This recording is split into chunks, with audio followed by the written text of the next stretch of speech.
పార్టీల ఉనికి లోక్సభ ఎన్నికలు సవాల్గా మారబోతున్నాయి. రేవంత్ రెడ్డి నాయకత్వాన్ని కావచ్చు, కేసీఆర్ లేకుంటే బీఆర్ఎస్ ఉండాలన్నా ఆ పార్టీ కొద్ది ఉనికి పోరాటం చేయాలన్నా లోక్సభ ఎన్నికలే గీట్రాయి. బీజేపీ కూడా ప్రతి ఈ 3 రాజకీయ పార్టీలకు లోక్సభ ఎన్నికలే గీట్రాయి. లోక్సభ ఎన్నికల్లో పార్టీల పర్ఫార్మెన్స్ ఎట్లా ఉంటుందంటే ఏం చెప్తారు? అంటే ఎజెండా ప్రకారం ఉంటుందా లేకుంటే పార్టీల పర్ఫార్మెన్స్ ఉంటుందా? థియరిటికల్గా ఏంటంటే సరే బీజేపీ పెరగదు తగ్గదు. అనూహ్యంగా గత ఎన్నికలు 4 వచ్చినాయి కదా ఒకటిసారి. అప్పుడు జరిగేది కథ వేదర్లేండి. అప్పుడు కాంగ్రెస్ వాళ్ళు బీఆర్ఎస్లోకి వచ్చారు కాబట్టి కాంగ్రెస్లో ఇక ఉండరు వీళ్ళు, కాంగ్రెస్ వాళ్ళకి ఓటేసిన దండగని చెప్పి పోయి బీజేపీకి ఓటేశారు పోలం అని చెప్పి వద్దనుకున్న వాళ్ళు, కేసీఆర్ గారిని వద్దనుకున్న వాళ్ళు. అట్లా వచ్చింది 4. కానీ ఈసారి అట్లా లేదు కదా. అందుకని ఏంటంటే బహుశా అన్ని ఓట్లు 8 అసెంబ్లీ సీట్లు వచ్చినాయి, కొంత బలం పెంచుకున్నారు మోడీ గారి ఇది మీద. కానీ ఏంటి ఓవరాల్ తెలంగాణలో వాళ్ళది పెద్ద ప్రభావం ఉండదు. ప్రయత్నం చేస్తున్నారు, వాళ్ళ ప్రయత్నం వాళ్ళు ఇప్పటికిప్పుడు జరిగేది కాదు, చాలా టైం పట్టుద్ది అది. అయితే కాంగ్రెస్ మరి కాకపోతే జనరల్గా బయట చర్చ ఏంటంటే 2 జాతీయ పార్టీలు కదా, ఎంపీ సీట్లలో ఓట్లేసేది జాతీయ పార్టీగా ఒక పార్టీకి ఓటేస్తే కనుక అటు either BRS or Congress or BJP అనేది లెక్కలో ఉన్నారు బయట. కానీ ఏంటి జాతీయ పార్టీ అని. కానీ ఇక్కడ సిచ్యువేషన్ తెలంగాణలో సిచ్యువేషన్ ప్రత్యేకమైంది ఏంటంటే బీఆర్ఎస్ని పోగొట్టుకున్నందుకు ఆల్రెడీ ప్రజలు చింతిస్తున్నారు కాబట్టి బీఆర్ఎస్ బతికించుకోవాలి. ఎందుకంటే తెలంగాణ అస్తిత్వాన్ని కాపాడుకోవాలంటే బీఆర్ఎస్ లేకపోతే సాధ్యం కాదు. ఉన్నట్టుగా చెప్పింది చేసి అంటే చెప్పిన వాటిలో కొన్ని చేయలేకపోయి ఉండొచ్చు, కానీ ఏదేమైనా నిజాయితీగా మన పట్ల చిత్తశుద్ధితో కంకణం కట్టుకొని పనిచేయగలిగిన పార్టీ మనకున్నటువంటి దిక్సూచి మన పార్టీ అనేది టీఆర్ఎస్ అనేది జనం ఫీల్ అయ్యే అవకాశమే ఎక్కువ ఉంది. ఇక బీఆర్ఎస్ అనేది ఫీల్ అవుతారు కాబట్టి బహుశా ఇక్కడ మినహాయింపు ఉంటుంది. జాతీయ పార్టీలుగా చూసుకోకుండా బీఆర్ఎస్ని బతికించుకునే ప్రయత్నంలో బీఆర్ఎస్ని కాపాడుకుంటేనే రేపు పొద్దున పార్లమెంట్ ఎన్నికలు అసెంబ్లీ ఎన్నికల దాకైనా మనకు భవిష్యత్తు, లేకపోతే ఆల్రెడీ కనపడుతుంది తేడా వస్తుంది అని ప్రజలు అలాగే ఫీల్ అవుతారు. జనాలు ఎవరైనా ఏంటంటే వాళ్ళ ఇమీడియట్ అవసరాలతో పాటు, ఎందుకంటే బీఆర్ఎస్ కూడా ఒక రకంగా జాతీయ పార్టీయే. ఇప్పుడు పూర్తి స్థాయిలో అది ఎక్స్ప్రెస్ అవ్వకపోవచ్చు కానీ పార్లమెంట్లో దాని ప్రభావం కూడా ఉంటుంది. ఎటుకుడి కోయలేషన్ గవర్నమెంట్, సందేహం ఏం లేదు. కేటీఆర్ గారు వీళ్ళంతా మాట్లాడుతుంది అదే ఫీలింగ్ ఉంది నాకు కూడా. ఏంటంటే కోయలేషన్ గవర్నమెంటే అవుద్ది సెంట్రల్, అంతకంటే అవకాశాలు లేవు. ఏదైనా మోడీ గారికి చెప్పక ఊహించని విధంగా గెలిస్తే తప్పితే ఏదైనా కోయలేషన్ గవర్నమెంట్ అయ్యేటట్లయితే బీఆర్ఎస్కి పెద్ద పాత్రే ఉంటుంది. ఇక్కడ స్థానికంగా కాంగ్రెస్కి వచ్చినన్ని దేశవ్యాప్తంగా లేకపోతే బీజేపీకి వచ్చినన్ని రాకపోయినా ఇక్కడ మహారాష్ట్ర ప్రయత్నం ఉంది కదా, అవి ఓవరాల్గా కన్సిడరబుల్ నెంబర్ ఆఫ్ సీట్లు తెచ్చుకుంటే 5 సీట్లు తెచ్చుకున్న వాళ్ళు కూడా ప్రభావితం చేశారు కదా గతంలో. అందుకని ఏంటంటే ఆ ప్రభావం ఖచ్చితంగా ఎక్కువ సీట్లు అదే. అందుకని ఏంటంటే దేశ రాజకీయాల్లో కూడా ప్రజలు ఈరోజు ఖచ్చితంగా భిన్నంగా ఆలోచించాల్సిన సందర్భం ఇది. ఎందుకంటే తెలంగాణ కోసం అస్తిత్వం కోసం నిలబడిన అందుకనే ఇటీవల గత 6 రోజుల నుంచి ఆ పార్టీ రివ్యూలు జరుగుతుంది తెలంగాణ భవన్లో. రెగ్యులర్గా లోక్సభ స్థానం రివ్యూ జరుగుతుంది. కొంత అంతర్బంధనం పడుతున్నారు. మొన్న ఎందుకు ఓడిపోయింది, ఎందుకు సమన్వయ లోపం జరిగింది, ఎందుకు ఓవర్లుక్ లేదు, ప్రజలు కూడా రివ్యూ చేసుకుంటున్నారు. నేను అనేది ఏంటంటే మీరు గమనించాల్సింది బీఆర్ఎస్ ఆఫీస్లో వేసుకుంటున్నారు రివ్యూలు, వాళ్ళు తప్పులు ప్రశ్నించుకుంటున్నారు, విమర్శ చేస్తున్నారు, ఆత్మవిమర్శ చేసుకుంటున్నారు, ఇవన్నీ జరుగుతున్నాయి. కానీ రెండో పక్కన ప్రజలు కూడా ఆత్మవిమర్శ చేసుకుంటున్నారు. తెలంగాణలో ఈరోజు ఎందుకు జరిగింది, ఇది ఏం చేసాము, ఏమైందని. తప్పేమీ లేదు, జరుగుతాయి పొరపాట్లు.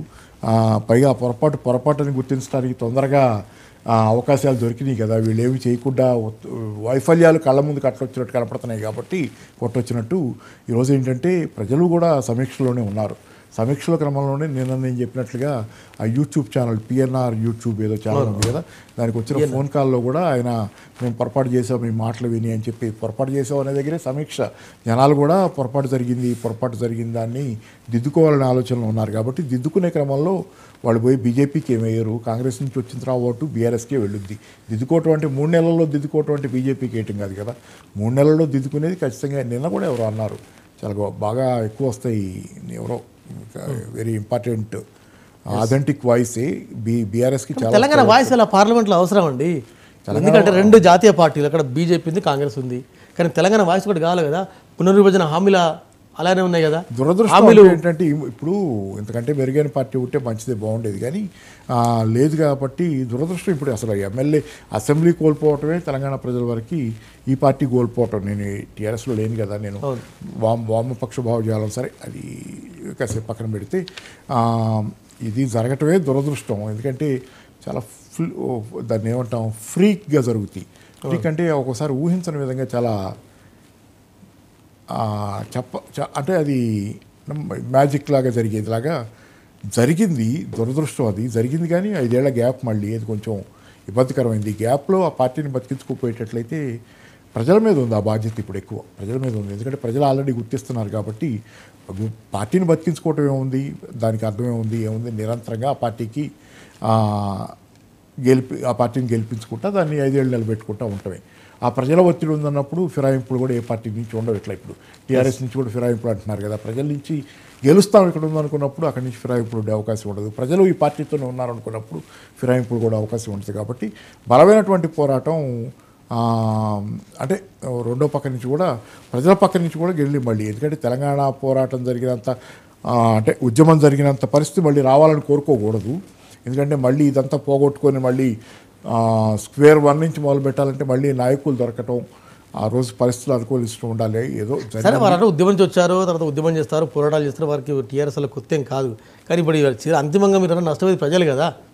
ప్రజలు అందుకే రివ్యూ వేసుకుంటున్నారు, చెప్పాక ప్రజలు ఖచ్చితంగా రివ్యూ వేసుకుంటున్నారు. నిస్సందేహంగా మీరు వీడియోలు చూడండి, వీడియోలు చూసినా కానీ యూట్యూబ్లో చూస్తే కూడా ప్రజలకు వేసే క్వశ్చన్లు కానీ ప్రజలు మాట్లాడే కానీ కింద కామెంట్లు కూడా చదవండి మీరు. కాబట్టి యూట్యూబ్లో వీడియోలో కామెంట్లు చదివిన ఆ ప్రశ్నలు ఉన్నాయి, ప్రజల దగ్గర నుంచి ప్రశ్నలు ఉన్నాయి. అంత ముందున్నట్టు గుడ్డిగా తోచిందల్లా లేదు. కానీ సేమ్ టైం పాపారావు గారు అంటే టీఆర్ఎస్కి లోక్సభ ఎన్నికలు ఎంత ఇంపార్టెంట్, కాంగ్రెస్ కూడా అంత ఇంపార్టెంట్ కదా. కాంగ్రెస్ ఉనికి కానీ బీజేపీ ఉనికి కానీ అంటే ఉనికికి ఇంపార్టెంట్ అని వాళ్ళు అనుకోగానే జనాలు ఓట్లు వేస్తే కదా వాళ్ళ ఉనికికి ఇంపార్టెంట్. అంటే వాళ్ళు ఏం చేయాలి, పనులు చేయాలి. చెప్పిన పని చేస్తే ఉనికి ఉంటుంది. చెప్పిన పని చేయకుండా నాకు ఉనికి ఇంపార్టెంట్, నేను ఎలాగైనా గెలుస్తానంటే అలా గెలవలేరు కదా. అలా గెలవటం మొదలు పెడితే ఏ అధికార పక్షం ఎప్పుడు అధికారం కోల్పోదు కదా. వాళ్ళకు ఉనికి ఇంపార్టెంటే. వాళ్ళకు ఉనికి ఇంపార్టెంట్ అంటే చెప్పిన హామీలు చేయాల్సింది. మరి 6 గ్యారెంటీలు అమలు చేసుకుంటూ వస్తే వాళ్ళ ఉనికి వాళ్ళకు ఉండేది. 17 సీట్లలో వాళ్ళు కోరుకున్న విధంగా 10, 12 చెబుతున్నారు కదా వచ్చాయి. మరి ఏమీ అమలు చేయకుండా వాళ్ళ ఇష్టానుసారం నా ఉనికి నాకు ఇంపార్టెంటు, నేను ఏదైనా చేసి గెలుస్తారనే కాలం కాదు కదా ఇది. బీజేపీ వాళ్ళే కాటాలి అది ఏదైనా చేసి గెలుస్తారనేది ప్రతిసారి. ఏంటంటే ఏం కాదు. నేను అనుకోవటం ఏంటంటే వాళ్ళ ఉనికి ఎంత ఇంపార్టెంట్ అయినా ఉనికి నిలబెట్టుకోవాలంటే చెప్పింది చేయటం అనేది, ఆచరణలో ప్రజల మెప్పును పొందటం అనేది ముఖ్యం. అందుకని ఏంటంటే ఇవన్నీ right. Thank you very much Paparao గారు. ఇది వాటి 0 అవర్లోని పాపారావు గారి విశ్లేషణ. రేపు మరో అంశం.